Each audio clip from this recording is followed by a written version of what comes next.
De ce arată Havana așa? Cer bani, cer de mâncare, te scuipă, te înjură. M-au chemat într-un mod ciudat. Nu știau pur și simplu ce să mă întrebe. Piața neagră nu e chiar neagră. Face 8 ani de pușcărie pentru că a îndrăznit să scrie pe un perete libertate. Motorina poate să ajungă la $10. Nu vreți să știți ce fel miroase pe aici. Toată lumea face bișniță. M-au chemat la secție, mi-au făcut instructajul. Poți să aduci orice de oriunde cu ajutorul statului. Și se face că nu vede. Dash, $4, $400, $500, $1370. Oamenii vând printre gratii, pe la fereastră, din sufragerie. My work in the school, A the month? salary, Yeah? 2,050 pesos. Au dat foc la gunoaie, iar lângă oamenii vând de mâncare, până și coșurile de gunoi au fost distruse, arse. E mai rău ca în Irak. Au lumina aprinsă pentru a crea impresia că sunt turiști. Ei bine, de aici relația cu Statele Unite s-a stricat. Sovieticii au instalat aici rachete nucleare. Ai nevoie de mască, nu poți să respiri, e de groază. Acesta este motivul pentru care avem mizerie. Cine știe dacă autoritățile mă vor mai primi în această țară. Salutare prieteni și bine v-am regăsit, bine ați revenit în Cuba, bine ați revenit în Havana și în vlogul de astăzi o să luăm orașul La Paz, dar o să vedem cu totul și cu totul altceva. V-am spus și în vlogurile trecute, Cuba este împărțită în două, bogați, săraci, cei ce iubesc comunismul, cei ce urăsc comunismul. O să discutăm și despre puțin, nu mult, despre istoria Cubei, de ce a ajuns în situația de astăzi. O să vedem foarte multe lucruri interesante, așa că rămâneți până la final. Nu uitați să ajutați vlogul cu un like, să-l distribuiți pentru a ajunge la cât mai multă lume și să apăsați butonul subscribe dacă nu ați făcut-o până acum. E gratis, pe mine mă ajută foarte, foarte mult. O să fie o zi interesantă. Avem foarte multe persoane în această zonă și vreau să văd exact ce se întâmplă înainte de a vă povesti, pentru că nu știu exact ce se petrece aici. Foarte multe persoane cu dosare în mână, grupuri și pe partea aceasta, ok. Aici avem ambasada Spaniei. Toți acești oameni vor să plece din țară, vin cu dosarele și aplică pentru viză. Coada mare este în spate, dar și aici avem coadă pe două părți. Cred că sunt câteva sute de persoane, nu exagerez. Am văzut și ieri coadă foarte mare aici, dar nu știam ce e. Ieri din mașină, ați văzut, am mers la țară, în Cuba la țară, foarte, foarte multe persoane. Aproape toată lumea vrea să plece din țară și nu este simplu, dar din câte am aflat în aceste zile, lucrurile au devenit ceva mai simple, nu mai sunt atât de complicate ca în trecut. Avem 9 zile aici, aceasta este a 9-a zi, ultima zi, am aflat foarte multe lucruri, mi-am făcut o imagine ceva mai clară. Aceste mașini pe care le vedem peste tot prin clipuri, prin vloguri, la TV, sunt pe cale de dispariție aici. Sunt din ce în ce mai puține. Nu știu dacă în trecut erau mai multe, dar am zis încă din primul vlog, eu mă așteptam să văd mult mai multe, dar nu. Acestea sunt păstrate strict pentru turiști aici, iar în zonele de țară sunt folosite, încă sunt folosite de oameni. Aici sunt mai mult pentru turiști, în proporție de 80%, 75%.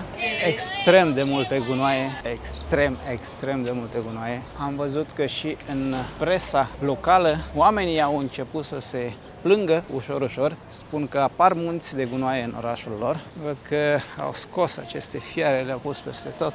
Cred că au încercat să le, nu știu dacă se vând și aici, dacă sunt cei care cumpără fier vechi, pentru că nu prea au ce să facă cu el. Această zonă arată frumos, este o zonă centrală, o zonă cu ambasade, după cum ați văzut.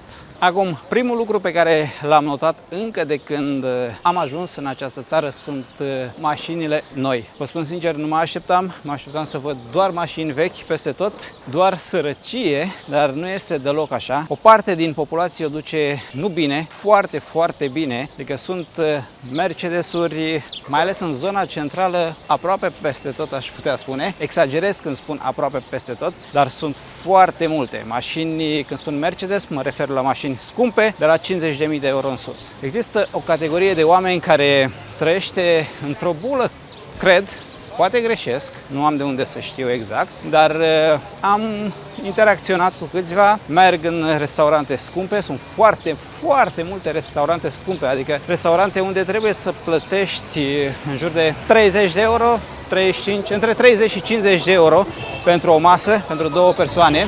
Acum, pentru noi, pentru cei ce venim din Europa, din America, din Canada, Australia sau mai știu de unde, nu e scump, dar pentru oamenii de aici este extraordinar de scump. Ei bine, paradoxal, acele restaurante sunt pline seară de seară. Nu contează că e sărbătoare, că e weekend, nu contează că suntem în mijlocul săptămânii, restaurantele sunt pline. Noi avem cazarea într-o astfel de zonă bună. De la balcon vedem acele restaurante și sunt pline. Am mers și noi, am mâncat acolo, mâncarea foarte bună, am mâncat pizza, am mâncat fructe de mare, platouri cu fructe de mare, au de toate, dar aceste lucruri sunt accesibile unei anumite categorii de oameni, oamenii cu bani. Avem și astfel de magazine, să vedem dacă au apă, bere mică, brânză, parizer, aqua, piccola?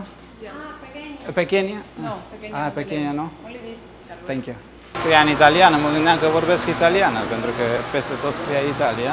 Oricum, stau foarte prost cu spaniola, înțeleg, dar nu reușesc să vorbesc. Aveau lucruri pe care le găsim și pe piața neagră, ca să spun așa. Prețurile tot cam acolo, 300 de pesos o bere mică, apa mare 200 de pesos. Și eu am luat cu 300 din acea zonă, ba chiar e mai ieftin aici. Aveau lucruri simple. Mă așteptam să văd ceva mai mult. De afară, așa păreau salamuri, carne, dar avea parizer și cam atât. O altă coadă mică, doamnă care vinde cafea. Ce avem aici? Bancă. E mai mare coada, părea mai mică.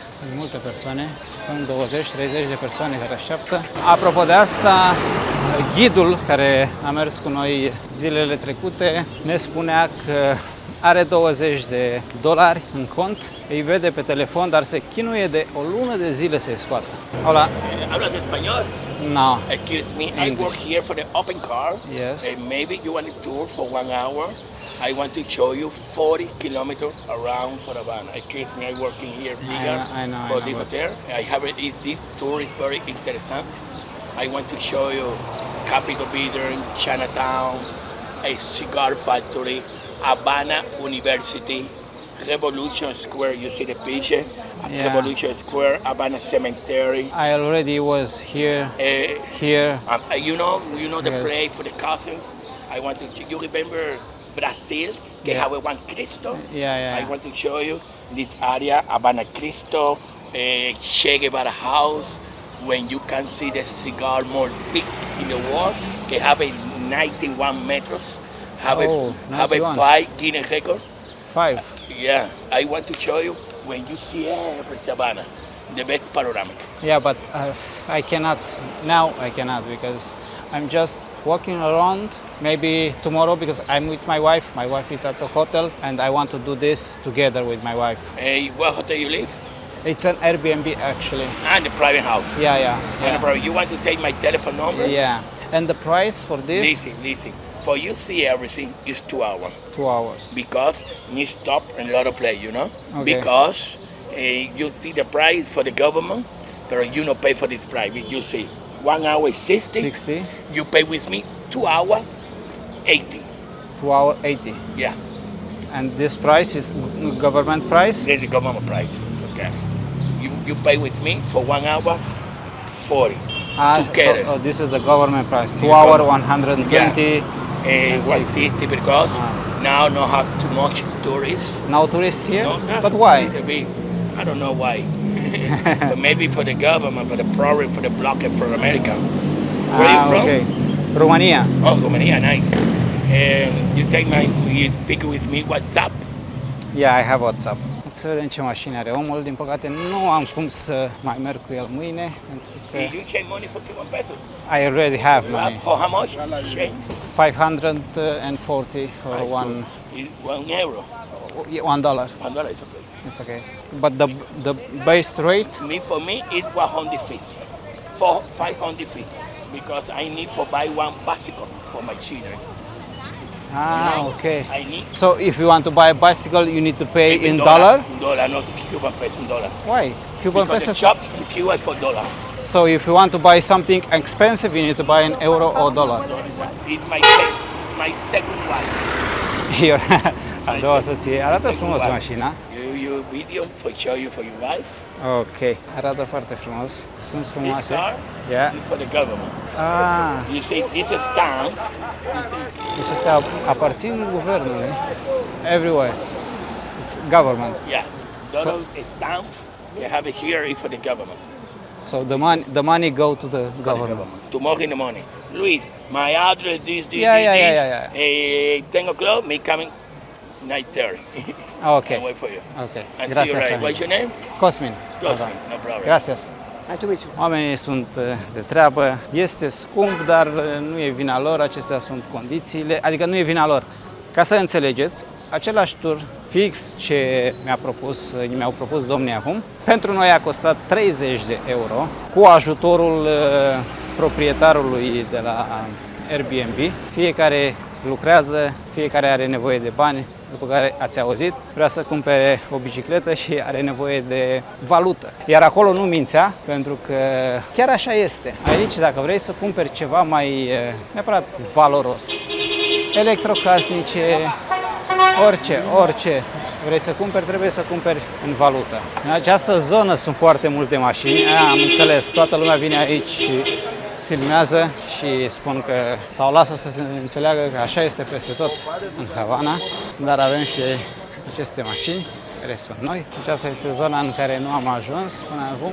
Zona mai turistică, unele magazine au gratis și au câteva conserve, $1 tonul, văd de aici, $3 șamponul. Să știți că m-am întâlnit și cu un român aici în Havana, care erau șansele să mergi pe stradă, să dai peste un român aici, care să te și recunoască. Hola.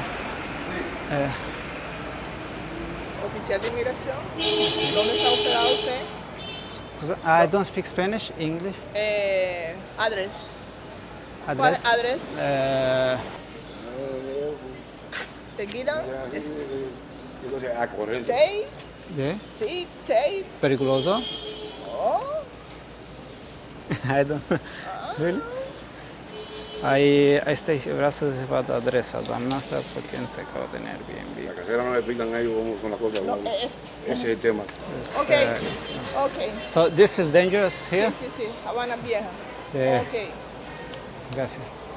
Acum cred că voia să vadă ce fac pe stradă, de ce filmez. Îmi spunea că e periculos, că ți-o fură din mână. Am spus, în atâtea zile nu s-a întâmplat, nu vine nimeni să-mi fure camera din mână. Dar poate dacă știam spaniolă, mă întreba mai multe. Așa, ea nu știa engleză. Eu înțeleg că ei nu vor ca eu să filmez aceste lucruri, dar aceasta este realitatea. Uite ce e aici. Foarte periculos, domnule. O fi, nu zic nu, pentru că sunt foarte multe persoane dubioase care te agasează. Ce am înțeles, ce am învățat în aceste zile, în momentul în care ies singur pe aici, pentru că am ieșit în fiecare zi și m-am plimbat, nu de fiecare dată filmez, în momentul în care sunt singur, nimeni nu se apropie de mine să-mi ceară bani, foarte puțini. Nimeni e mult spus. Dar în momentul în care sunt cu Andreea, e dezastru. În momentul în care o am pe Andreea lângă mine, toți vin. Cer bani, cer de mâncare, cer de toate. Iar în momentul în care îi refuz, te înjură în engleză, brusc își amintesc câteva cuvinte în engleză, te scuipă, pentru că nu știu exact cum mă gândesc. Când ești singur, nu. Sau când sunt singur, nu. Poate aceste lucruri diferă de la caz la caz. Dar de fiecare dată când am ieșit cu Andreea, am avut numai probleme.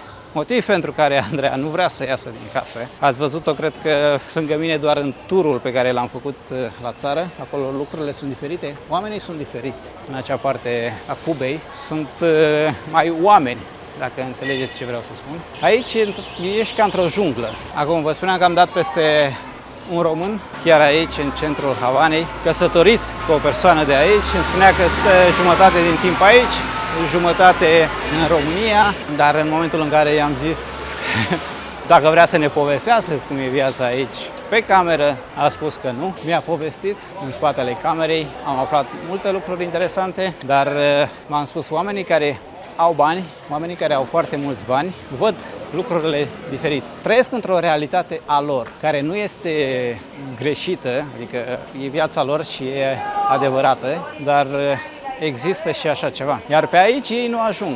În aceste zile am auzit de foarte multe ori, de prea multe ori, de la oamenii cu bani. Am auzit spunând că cei care nu au bani aici sunt săraci pentru că nu vor să muncească și că vina este a lor, pentru că nu muncesc, nu au bani, stau și cerșesc. Este parțial adevărat, pentru că în zonele de țară, aici nu am discutat așa de mult cu oamenii care cercesc, nu prea am vrut să interacționez cu ei, dar în zonele de țară oamenii îmi povesteau, pentru că i-am întrebat, și îmi povesteau că nu vor să mai muncească pentru că mai totul ajunge la stat și ei se aleg cu nimic, cu 10%, așa mi s-a spus, asta vă spun și nu am de unde să știu dacă este adevărat sau nu. Poate cei care au trăit în perioada comunismului în România vor scrie în comentarii și îmi vor spune dacă este așa sau nu. Pentru că i-am întrebat de ce sunt atât de multe locuri în paragină. Ei se plâng că nu au mâncare, nu există producție proprie, iar câmpurile sunt goale. Și mi s-a răspuns simplu, oamenii nu vor să mai lucreze pentru că 90% din producție merge la stat.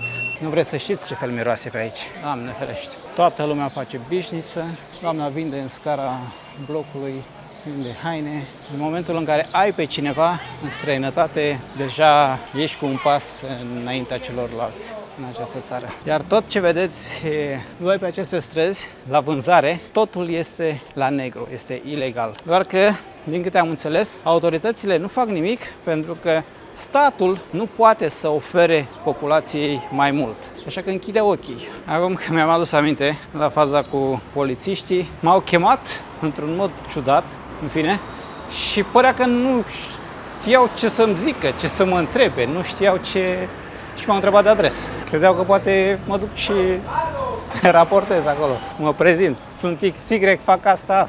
Deci nu știau pur și simplu ce să mă întrebe. În spaniolă, pentru că inițial m-au abordat în spaniolă, nu aveau de unde să știe dacă vorbesc sau nu. Cea mai mare insulă din Caraibe, dragi prieteni, în spatele imaginii turistice avem o țară care a trecut prin colonizare, războaie de independență, sclavie, dictatură, revoluție, alianța cu Uniunea Sovietică, embargo american, prăbușirea economică, reforme limitate, iar astăzi trece prin una dintre cele mai grele crize din istoria modernă. Și nu spun toate aceste lucruri pentru a dramatiza, dar aceste lucruri sunt reale. Motorina poate să ajungă la $10, între 8 și $10, după spusele proprietarului și altor oameni cu care am interacționat.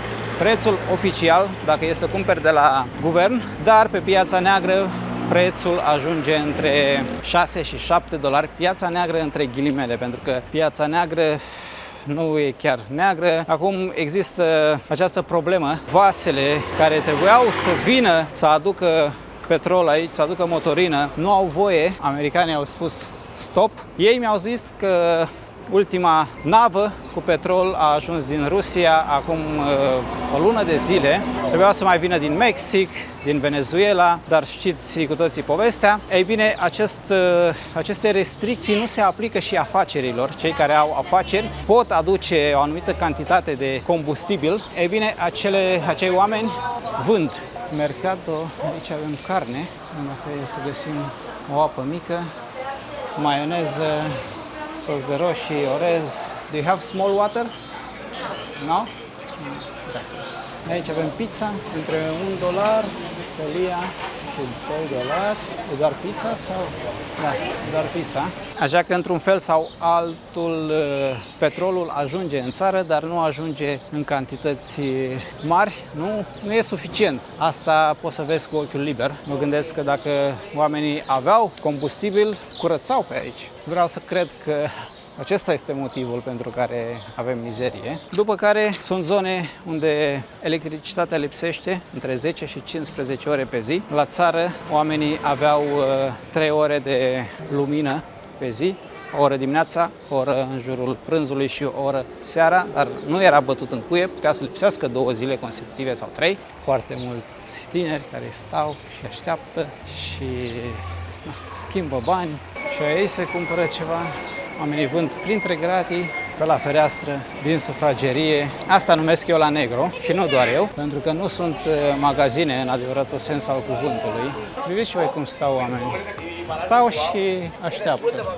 Stau și se plâng că nu au una, nu au alta. Dar nici nu fac ceva. Acum, poate că nici nu au posibilitatea de a lucra.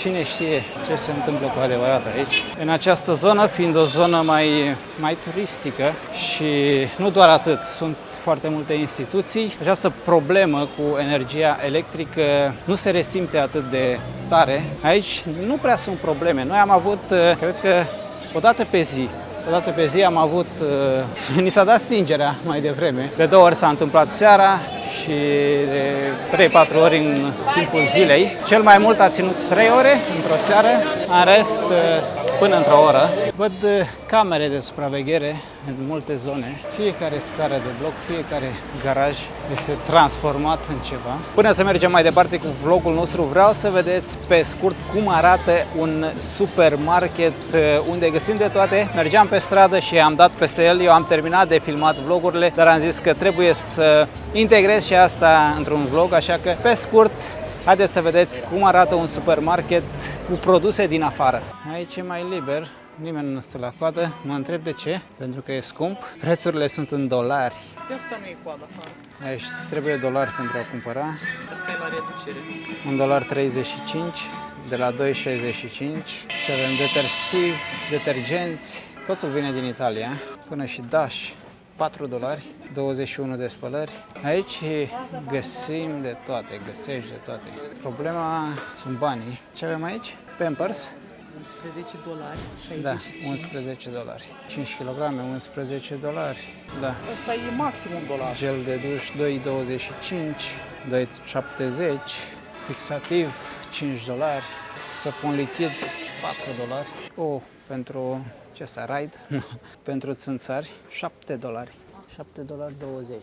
E mare, dar totuși 750 de mililitri. Și avem pe aici cafea, $5. $5 aceste bomboane, 100 de grame. Sardine, $2,70, 425 de grame. Zahăr, $1,60. Acum înțeleg de ce oamenii vor dolari și peste tot vor să le schimbi, pentru că altfel nu pot cumpăra nimic de aici. Băuturi, n-am, $12, sticle cu vin, $23. Iar aici avem câteva batoane de parizer, $14, care sunt ținute la rece, 500 de grame. Este același peste tot. Parizer, mai mic, mai mare, 800 de grame, 300 de grame, între 4 și $15. Aici avem burger la 3,45, 600 de grame. Și fasole, la borcan 2,25. Ce ai găsit? Rom. De Havana. Și vine din Italia, $6. Biciclete, cauciucuri pentru bicicletă. Cam asta găsim într-o țară comunistă. Aici sunt mult mai puține persoane. Aragaz, frigider, aparate de aer condiționat, 351 de mii. $400. Da, $400, $500, $1,370, 700 mai mic, 750.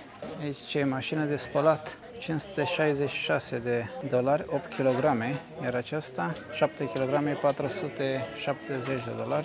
Un boiler micuț, $222. Acesta pentru a pune zahăr sau sare, $26. Un set de cuțite, un set, un set, sunt 6 cuțite, $4, din acelea proaste, $12, e deja dusă, $12,55, aceasta nici $5 nu merită. Prețuri de Italia, aș putea spune, sau chiar mai mari. Aici pentru la baie, $5 dacă ți s-a stricat dușul. Un numeraș din acesta, $15, dar parcă e din plastic. Tot ce aici sunt de o calitate foarte, foarte proastă. Chinezării le spunem noi. Cam atât. Coborâm? Flori? Nu, 63. nu e natural, e plastic. Ah, bem. $63. Aoleu, dar e exagerat de mult pentru floare Hai de să vedem plastic. dacă vine liftul. Deci noi nu trebuie să apăsăm pe butoane. Ahorita.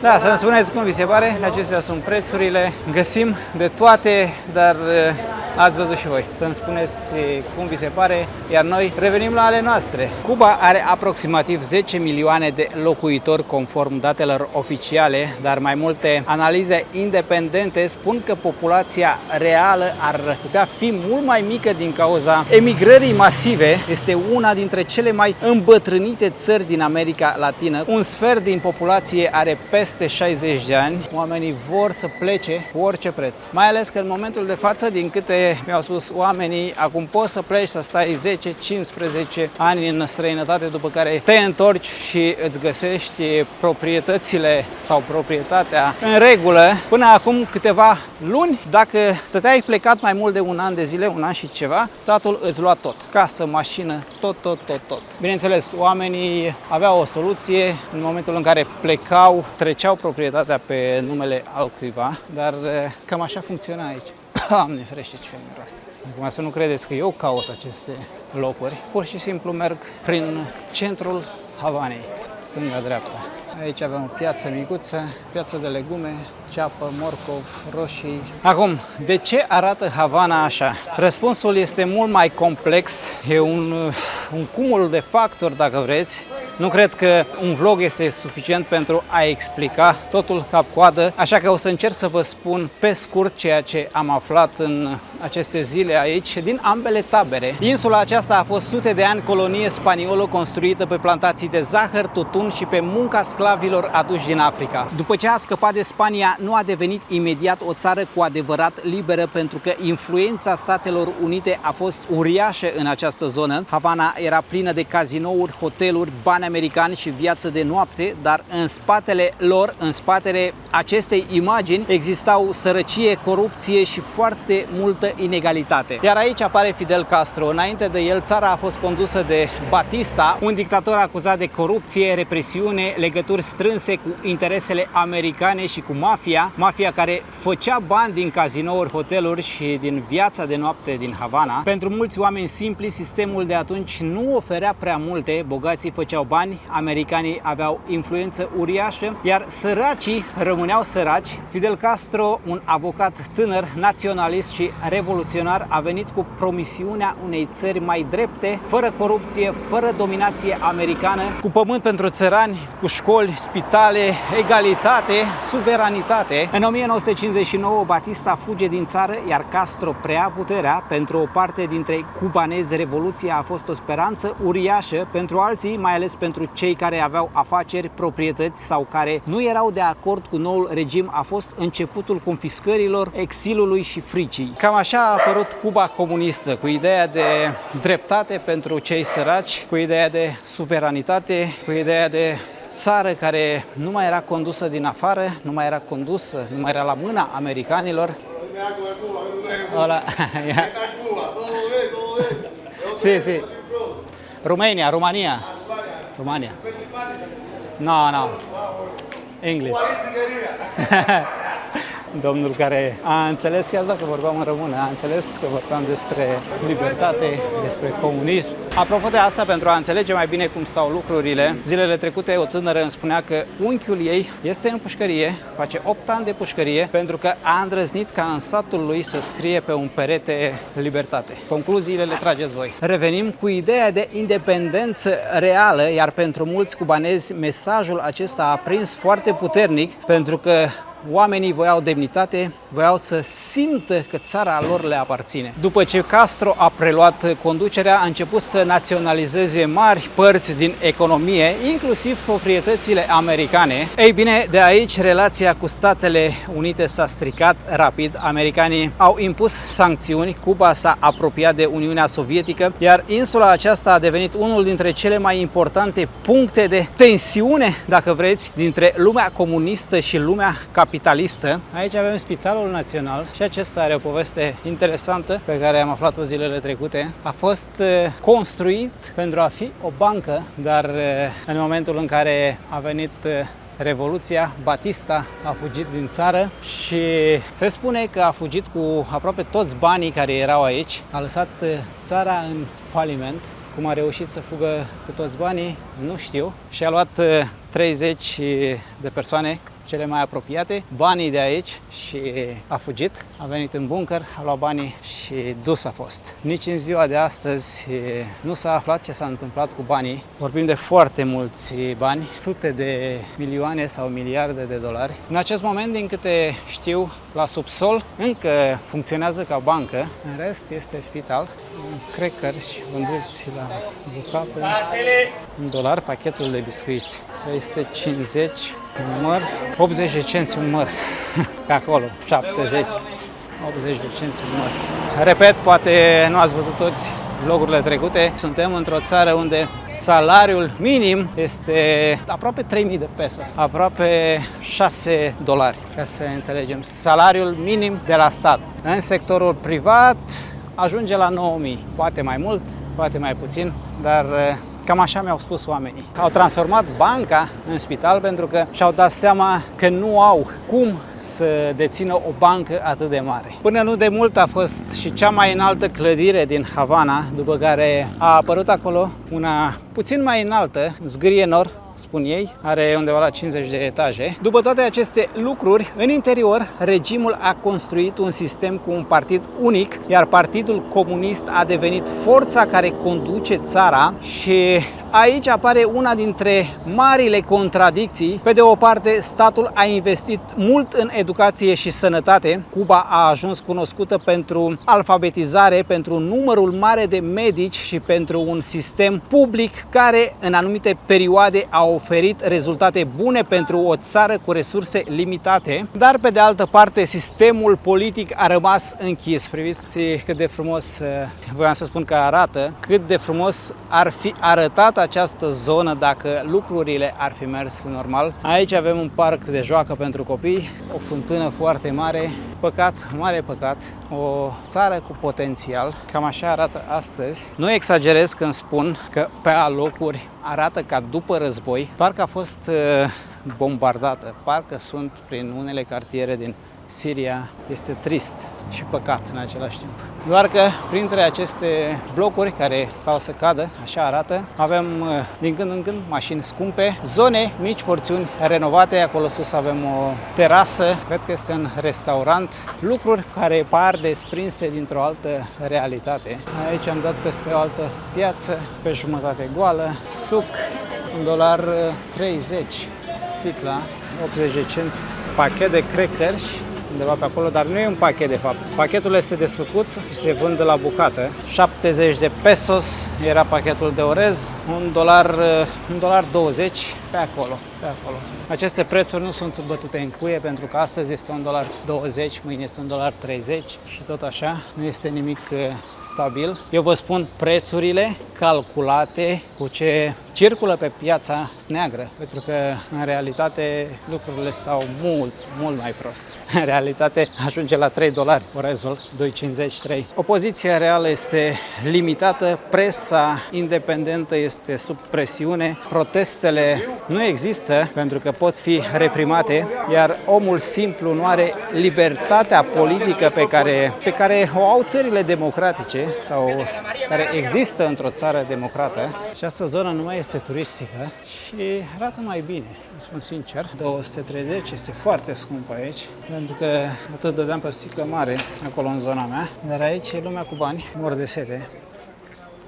Era mai ieftin să iau o sticlă mică sticlă mare din partea cealaltă, dar nu am cum să o car după mine, pentru că în centru istoric 230 de ani pe sticlă mare. Nu au Coca-Cola, sper să nu greșesc. Din câte știu, sunt două țări pe lumea asta unde Coca-Cola nu se vinde, Cuba și Coreea de Nord, unde nu se vinde legal. Pepsi aici am găsit. Cred că dacă ar fi să merg mai mult timp aici, cu siguranță o să găsești și Coca-Cola. Prețurile sunt de Doamne ferește prin aceste magazine. Vă spuneam, două lumi paralele. Dacă trăiești în lumea oamenilor care dețin Valută e bine, dacă trăiești dincolo, treci pe lângă aceste magazine, pe lângă aceste terase, te uiți și atât, pentru că tu nu ai acces. Văd la bancomat aici, văd un bancomat care merge, fiți atenți la această bancă. Cardurile noastre nu merg, bancomatul de la parterul clădirii unde există Ministerul Justiției, se pare că are bani, doar pentru cardurile locale. Un lucru despre care cred că prea puțin știu este că în 1962 insula aceasta a ajuns în centrul unuia dintre cele mai periculoase momente din istoria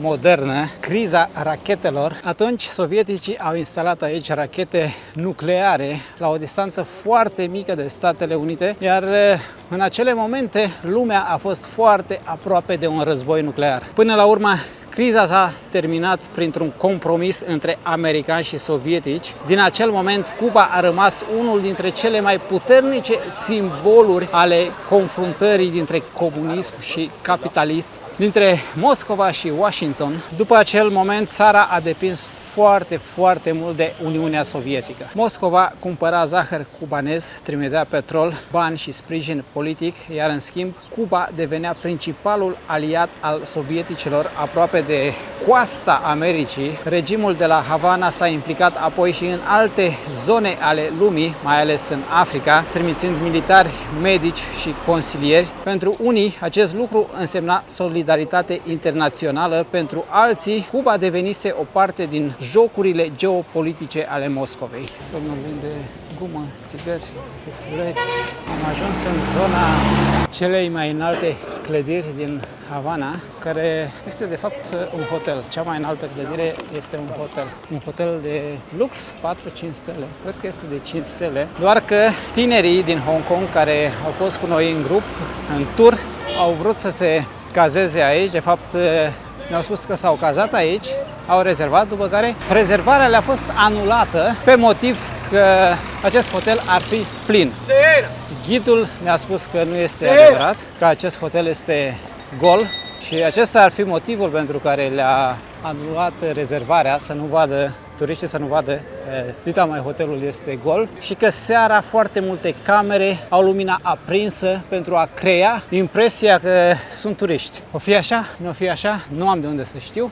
Asta mi-a spus ghidul, asta mi-a spus mai multe persoane cu care m-am întâlnit aici, în această zonă. Acum, dacă e să ne uităm, e pustiu. Vreau să văd dacă sunt mașini în parcare, dacă există ceva. Da, e hotel de 5 stele, văd 5 stele acolo. Așa arată o stație la Havana. Nu, hotelul este închis. Deci steagurile din față nu sunt. Un alt lucru pe care l-am aflat în aceste zile, acești oameni mint foarte mult. Mi s-a spus din stânga, din dreapta, din ambele tabere. Mi s-a spus același lucru. Acești oameni mint foarte mult. Fiecare cu un motiv bine întemeiat. Cei care nu au, mai ales în zonele turistice, se plâng pentru că acest lucru funcționează. Primesc mai mulți bani de la turiști. Avem și aici ceva, nu știu ce, banco, o altă bancă, vis scoadă și aici, cozi foarte mari. Cred că în momentul în care vii și scoți banii așa din bancă, nu pierzi foarte mult, nu plătești comisioane. Cred că acesta este motivul pentru care oamenii stau de dimineață la cozi până cei de la bancă închid. Am dat peste un fel de piață, hot dog 300 până într-un $1. Avem hot dog double, dublu, a $2. Cam așa arată. Burgerul $1.10, $2 acesta, iar hot dogul undeva la 70 de cenți. Cred că oamenii strâng, am ajuns târziu. Suveniruri, pare mai mult pentru turiști. Care turiști? Că rar am văzut turiști pe aici. Vezi de la Nike, ce avem aici? Aur? Nu. Tinichea, brățări, $2, $3. Momentul care a lovit cel mai dur țara a fost în 1991, când Uniunea Sovietică s-a destrămat, sau când Uniunea Sovietică s-a prăbușit, mai bine zis. Dintr-o dată, Cuba a pierdut principalul sprijin economic, petrol, bani, comerț avantajos, protecție politică. A urmat ceea ce cubanezii numesc perioada specială, una dintre cele mai grele etape din istoria recentă a țării, cu lipsuri uriașe de mâncare, combustibil, probleme cu transportul și produsele de bază. A fost momentul în care regimul a fost forțat să se deschidă puțin. Turism internațional, dolari mici afaceri private, investiții străine, dar totul a rămas controlat de stat, iar sistemul politic nu s-a schimbat. Clar, această zonă arată mult mai bine. Aici trăiesc oamenii care au ceva mai mulți bani, arată mai normal, dacă putem spune. Mașini, ceva mai multă curățenie,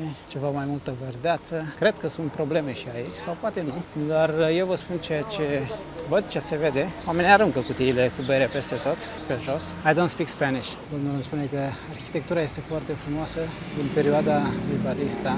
Where place you will see in Havana? Havana, I No, was... all Havana. Ah, no old Havana? You No, don't for like? me, No? No good. For you, I have their hotel, Airbnb house in old Havana. all Havana. It's I like more here. Here it's more beautiful. It's cheaper. Cheaper here Yeah, and beautiful. yeah, Much cleaner. The life here now it's bad. yeah. No, no good. The people have a place to work. If they want to work, they have. Oh, my work in the school, security. Okay, you are security. Okay, A month. A The month? salary, yeah, 2,050 pesos kilo. really. Yeah.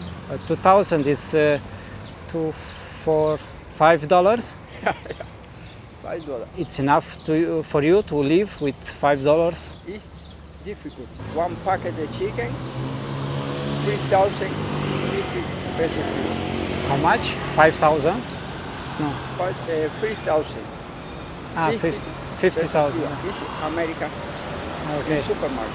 You house in Old Havana, Yeah, you look ration food. I you saw it. remember before in socialist Yeah. Bulgaria, In Polonia. Romania also. Now Cuba. So you need to go there to stay in a line. Yeah. You To- pay, yeah. You also you need to pay. Nothing, Yeah, nothing. In the, you know, look at the pharmacy. I saw it's empty. Nothing. Nothing. Medicine. Dolor. No, possible medicine. But I see many people with cars, with Mercedes, The Mercedes is Miramar. Miramar. I don't know what it is. It's Miramar City.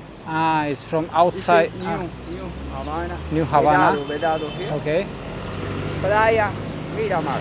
The people, with money, with businesses. you see people, pero the people good natural. Normal. With the car, American car. This one. American car is $10,000. This one, 10,000. Yeah, it's a good motor. Gasolina. Yeah, but the gasolina, it's expensive. They told me that the price for 1 liter here, it's starting from $6 to 10. 11 or $10. $10, 10 or 11. $10, $11. Yeah. So if I want to go there to put gasoline, I need to pay for 1 liter $10. Yeah. Yeah, but you need to pay 6,000 for 1 liter. 1 liter. And your salary is 2,005. It's crazy. Mentally, the communist in Cuba. Yeah. Yeah, it's For eso, many people, when you look, is where people no work. If you working, no possible. It's only for food. I saw, but the food it's also expensive. Yeah, If yeah. you go in a supermarket, mini market, it's expensive. Yeah. For It's you. $2 for 10 eggs. Yeah. I don't know how you can Yeah. live. How you manage to? No. The people, only the people with good salary is the police and doctor. My lady, they work in hospital. 40 years in the hospital. Yeah. Yeah. For pantista. Food. Fel de asistentă, cred. Ah. For And the salary there? 3,060 pesos. 3,060 pesos. Really? $3. Yeah. Da, un domn care mi-a povestit foarte multe lucruri. Am vorbit foarte mult, pe vlog nu o să intre tot, cred că am vorbit undeva la 40 de minute cu el. Până la urmă a vrut să-l ajut cu ceva pentru să-și ia un pachet, 1 kilogram de carne, a spus. L-am ajutat pentru că părea că avea nevoie de ajutor. Acum revin la ce vă spuneam mai devreme, la ce spun oamenii cu bani de aici. Spun că mare parte dintre cei cu care interacționăm noi turiștii ne mint, se plâng, le place să se plângă tocmai pentru a obține ceva de la noi, creează o poveste frumoasă înainte. Nu pot să spun că nu este așa, dar Dar în momentul în care te plimbi, mergi pe aici, interacționezi cu foarte multe persoane, vezi că adevărul este undeva la mijloc. Toate acestea, problemele există și oamenii au nevoie de ajutor. Iar acolo unde simt eu că acel om nu mă minte în totalitate și simt că are nevoie de ajutor, îl ajut. Știți că sunt mulți, mai ales în centrul vechi din Havana, care sunt cerșetori cu acte în regulă, adică nu au nevoie de ajutor. Au nevoie de ajutor, dar nu au nevoie de ajutorul turiștilor, nu au nevoie de banii de la turiști, pentru că în momentul în care tu le dai bani, îi ajuți, între ghilimele, să devină și mai leneși. Ei bine, de aici începe Cuba pe care o vedem astăzi, o țară socialistă care critică dolarul, dar are nevoie de dolari ca să supraviețuiască, o țară care vorbește despre independență economică, dar depinde de turiști, de euro, de banii trimiși din străinătate și de importuri, dar în același timp embargoul nu explică tot, adică adevărul pare să fie undeva între cele două propagande. Sancțiunile au lovit țara, dar regimul de aici a folosit de multe ori embargoul ca explicație pentru propriile eșecuri. Să știți că embargoul afectează relațiile Cubei și cu alte țări, nu doar cu Statele Unite, pentru că multe companii, bănci sau transportatori din lume se feresc să lucreze cu această țară de teamă să nu aibă probleme cu sistemul american. Vreau să mai cumpăr apă. Ce e aici? Coadă. Coadă și la supermarket. Domnul m-a întrebat dacă sunt ultimul la coadă, dar nu, mersi, că nu stau ultimul la coadă. Multe dintre aceste sunt alocate de restaurante, din câte văd pe aici. Văd foarte multe astfel de mașinuțe micuțe, electrice, sunt din China. Bănuiesc.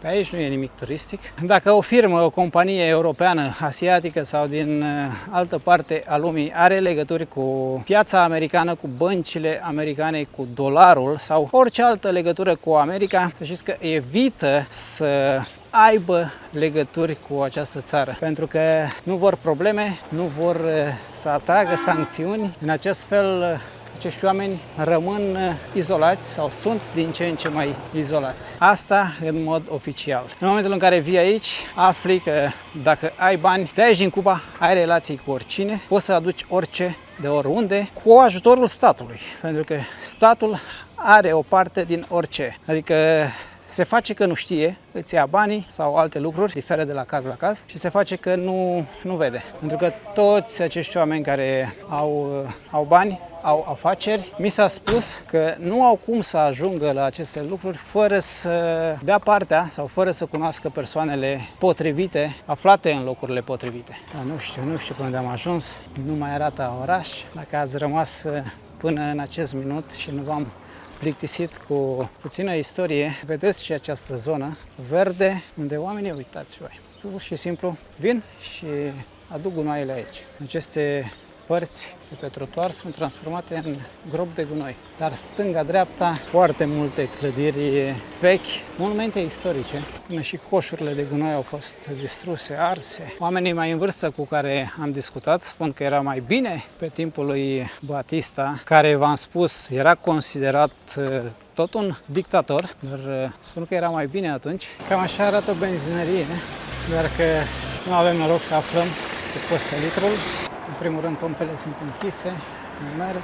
Au rămas prețurile afișate de dinainte de criză și, din câte văd, acolo 132 de pesos, $1.10, dieselul. În realitate nu este deloc așa bine. În acest moment nu au, dar am filmat ca să înțelegeți $1.10, 130 de pesos, ca să înțelegeți diferențele dintre cursul valutar, pentru că la negru pe $1 obții și 600 de pesos, cum am văzut în această parte. Erau persoane care mă întrebau, nu filmam atunci, dacă am să schimb, pentru că vor să cumpere dolari și mi oferă 600. Au nevoie urgentă de dolari sau euro. Acum mă gândesc că fără toate aceste restricții impuse recent de Trump, prețul ar fi fost $1.10, ceea ce e mare, dar e decent pentru oamenii de aici. Dar de la $1.10 până la 6, hai să luăm varianta cea mai optimistă, cel mai bun preț pe care l-am auzit până acum este de $6, între 6 și $7. Cel mai mare, între 8 și 10. Adevărul întotdeauna este undeva la mijloc, dar oricum ai da-o, oricum ai face acest mijloc, prețul este exagerat, dar nu există petrol, nu ajunge. Aceste războaie creează numai probleme. De fapt, dintotdeauna războiul a creat probleme. Noi până acum am citit doar în cărțile de istorie despre războaie. E bine, a venit momentul să trăim cu aceste războaie. Fidel Castro a condus țara timp de 50 de ani, după care puterea a trecut la fratele său, Raúl Castro, care a permis unele reforme limitate, mici afaceri private, vânzarea unor proprietăți, acces mai mare la telefoane și internet, dar sistemul politic a rămas același, controlat de Partidul Comunist. Începând cu 2018, Cuba are un președinte care nu mai poartă numele de Castro, se numește Miguel Díaz-Canel, sper că am pronunțat bine, dacă nu vă rog să mă scuzați, dar odată cu venirea lui nu s-au schimbat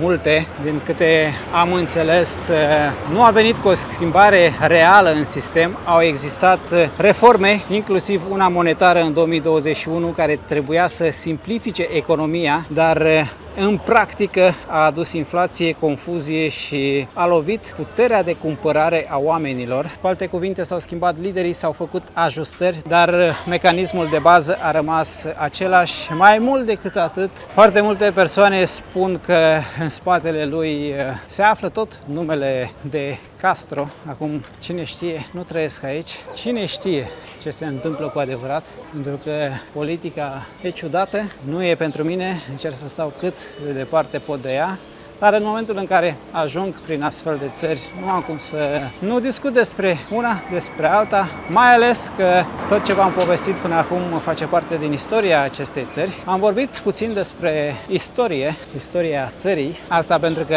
mi s-a cerut în mod expres să nu vorbesc despre politică. Autoritățile de aici mi-au cerut asta. Ați văzut, v-am spus în primul vlog, m-au chemat la secție, mi-au făcut instructajul, ce am voie să spun și ce nu am voie să spun. Aici clădirile ar arăta mult mai bine dacă ar fi toate renovate. Această zonă, această parte din oraș ar arăta extraordinar de frumos, dar acum, în acest moment, arată ca după război. Iar toate aceste lucruri au făcut să avem două lumi total diferite în Cuba, dar în ultimii ani, după spusele localnicilor, statul a permis tot mai multe mici afaceri private, restaurante, camere de închiriat, magazine, servicii pentru turiști. Practic, într-o țară comunistă, sectorul privat a ajuns să joace un rol tot mai important în viața de zi cu zi, doar că, din păcate, nu toți cubanezii au acces la această lume. Aici avem un fel de piață de vechituri, dar nu văd vechituri. Bine, sunt și vechituri, avem de toate. Și jumătăți de bere. Oamenii vând orice. Pahare, adidași rupți, cartofi, dulce, banane, bame, lămâi. Priviți cum arată aceste mașini. Mijloace de transport în comun. Și eu mă gândesc că aceste mașini consumă și foarte mult, având în vedere că prețul este foarte mare, nu știu cum își permit să mai meargă din punctul A în punctul B. Aceste mașini pe care le vedeți aici sunt pe post de microbuze, autobuze. Am ajuns într-un soi de autogară. Aici au găsit soluția, au dat foc la gunoaie în mijlocul orașului, iar lângă oamenii vând de mâncare. Doamne ferește! E cu adevărat de Doamne ferește pe aici. E mai rău ca în Irak. Nu înțeleg ce vor să obțină oamenii din aceste gunoaie. Sunt mulți care caută prin ele. Foarte multă carne stricată. Doamne ferește. Ar fi mai multe de văzut pe aici, dar peste tot ai nevoie de mască. Nu poți să respiri. E de groază. Adică de mult nu am mai simțit acest miros. Cred că din Egipt, din orașul gunoaielor. Nu, aici nu e de stat. Centrul orașului, istoric al orașului, care arată groaznic. Era mult mai frumos în partea cealaltă, chiar dacă nu era atât de multă lume. Aici e de groază. Cam acesta este Cuba în vara anului 2026. Așa am găsit-o eu, împărțită în două, bogați și săraci. Știu, mulți ați crede că toată lumea este împărțită așa. Ei bine, nu. Nicăieri nu am văzut ca aici. Adică această experiență nu am mai întâlnit-o nicăieri și am mai fost în țări comuniste. Nu este prima țară comunistă, dar este singura țară comunistă unde văd lucruri pe care le-am auzit de la bunici, le-am auzit de la părinți, le-am auzit de la persoanele mai în vârstă care au trăit în comunism în România. Iar din tot ce am auzit și am văzut până acum, atât în România cât și aici, cred că țara trece printr-o perioadă de tranziție. Ceea ce cred că se întâmplă în acest moment în Cuba este ce s-a întâmplat la noi în anii 90, doar că la noi s-a întâmplat brusc, aici e ceva mai lent.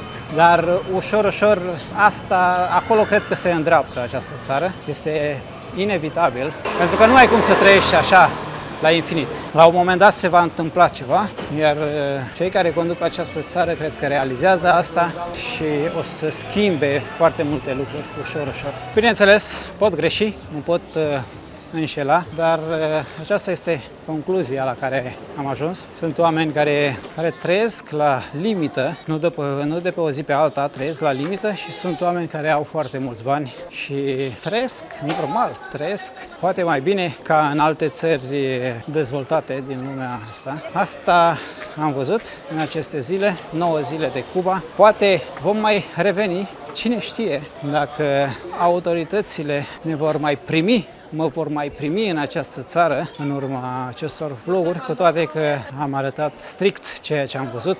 Am vorbit despre istorie așa cum mi-au povestit-o oamenii de aici, despre istoria reală, cred eu. Acum, de ce a ajuns țara în situația aceasta, să-mi spuneți voi. Din punctul meu de vedere, e un cumul de factori, nu e doar embargouri, sunt mai multe la pachet și cu asta cred că o să închei vlogul de astăzi. O să închei aventura în Cuba pentru moment. Mâine plecăm, sper să reușim să ieșim din țară, să fie totul ok. Cu siguranță ne vor controla din nou, dar vedem, o să vă povestesc pe Instagram. Dacă nu ne urmăriți, să ne urmăriți și acolo, să vă las linkul în descriere. Vă mulțumesc foarte mult pentru că ați rămas până la capăt. Nu uitați să ajutați vlogul cu un like, să-l distribuiți pentru a ajunge la cât mai multă lume. Să apăsați butonul hype pentru că ajută. Puncte de fidelitate, așa s-ar traduce în limba română, sunt gratuite, iar pe noi ne ajută. Subscribe-ul este gratuit, iar eu până data viitoare de aici din Cuba vă spun numai bine!